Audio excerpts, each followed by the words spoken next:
кетчуп. Биз кетчупты жөн гана магазинден сатып алып, тамак аштарга колдонобуз. Башка вариантын көрбөйбүз. Акциялар менен иштегенден бери мен ар бир продукттан, ар бир тармактардан, ар бир бизнестен мен потенциал көрүп баштадым. Мындайча айтканда, финансовый рынокто адам мүмкүнчүлүктөрдү көрүп баштайт. Бул кетчуп мени кече жакында акциясын карап отуруп, мени аябай ойлонтуруп койду дагы, мен тест жасап көрдүм. Мен аны ушул кезге чейин тамак аштарга колдонуу боюнча жөн гана магазинден сатып алчумун. Азыр болсо акциясын сатып алып иштеп баштадым.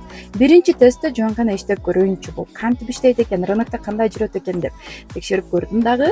Алгачкы $15 сыймайт эткенден кийин, демек бул компанияга иштесе болот экенине көзүм жетти. Аябай риск чоң активдер менен иштеп жаткан учурда, сен эч кимдин иши болбой турган мына ушундай компаниялардын акцияларын алып сатсаң, ошол эле акчаларды табууда сенде зор шанстар бар.